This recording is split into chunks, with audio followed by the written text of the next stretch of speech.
कि जब सस्य श्यामला वसुधा का यह गौरव ज्ञान सशंकित था, दुनिया के मानचित्र पर जब पश्चिम का वैभव अंकित था, हम देश महज पाखंडों के हैं तब दुनिया को लगता था, हम अंधभक्त हैं पन्नों के हैं तब दुनिया को लगता था। वो कहते थे कि भारत में है तर्क युक्त कोई ज्ञान नहीं, हम सब मूर्ख अज्ञानी है, कोई धर्म नहीं विज्ञान नहीं।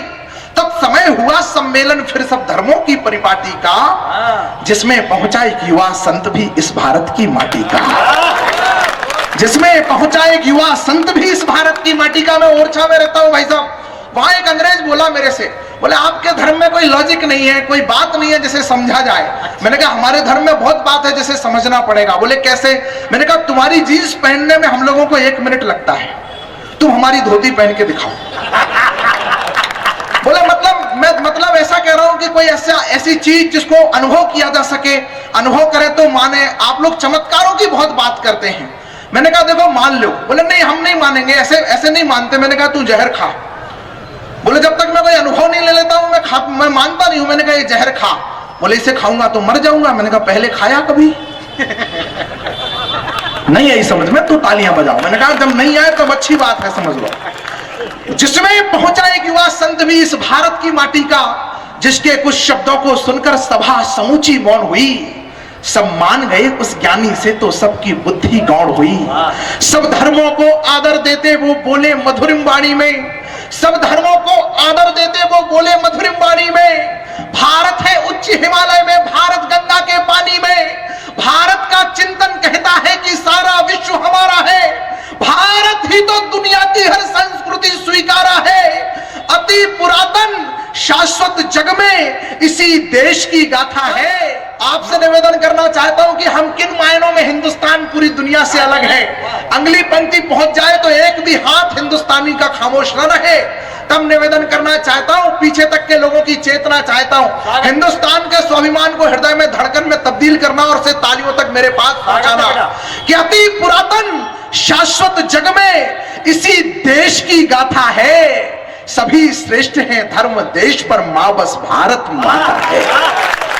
सभी श्रेष्ठ हैं धर्म देश पर, मां बस भारत माता है। सब लोगों ने विस्तार बताया अपने अपने धर्मों का। उस युवा संत ने भारत को आधार बताया धर्मों का। एक शून्य में है विराटता, यह उन्होंने सिद्ध किया। इसी बात ने उनके सम्मुख दुनिया को करवद्ध किया। तर्क नहीं कोई काट सका जो धर्म सभा में बोल गए। भारत का वैभव बतलाकर वो नेत्र सभी के खोल गए। हम जीत गए थे शिकागो की उस धर्म सभा में अपने आप को ले जाने की कोशिश करना। हिंदुस्तान वो क्षण जिस क्षण के बाद पूरी दुनिया का नजरिया बदला भारत के प्रति, उस क्षण में अपने आप को ले जाने की कोशिश करना कि हम जीत गए थे धर्म सभा पर नहीं किसी की हार हुई। उस दिन तो सारी दुनिया में भारत की जय जय, उस दिन तो सारी दुनिया में भारत की एक बार जयकारा चाहिए भारत माता का, तब आगे की कविता पढ़ी जाए। बोले भारत माता की, भारत माता की। ये पीछे कहीं अन्य देश के इजरायली बैठे हैं। बोले भारत माता की, भारत माता की। हम जीत गए थे धर्म सभा पर नहीं किसी की हार हुई। उस दिन तो सारी दुनिया में भारत की जय जयकार हुई। भारत की यशो पताका के नवगीत बने, नव छंद बने। अब नाम आ रहा उस महापुरुष का, उस महापुरुष के नाम के सम्मान में आपकी तालियां चाहिए कि हम भारत की यशो पताका के नवगीत बने, नव छंद बने। वो युवा संत सन्यासी ही दुनिया के विवेकानंद, वो युवा संत सन्यासी ही दुनिया के विवेकानंद बने। लक्ष्य बनाकर एक कविता इसलिए लिखी युवाओं, आपसे कहता हूं जब कोई 18 साल का नौजवान जीवन में इतना हतोत्साहित हो जाए प्रेम में या परीक्षा में असफल होकर कि वो आत्महत्या कर ले, तब महापौर की उपस्थिति में मैं कहता हूं तब मुझे लगता है कि अगर इस युवा ने स्वामी विवेकानंद को पढ़ लिया होता एक बार तो इसका मनोबल इतना कभी कमजोर नहीं होता कि आत्महत्या करता। क्योंकि दोस्तों असफलता प्रेम की हो या परीक्षा की, चक्र सीकर दिखाओ तो मैं मानूं, अश्क पीकर दिखाओ तो मैं मानूं। जरा सी हार पर मरने लगे हो, अरे जीकर दिखाओ तो मैं मानूं।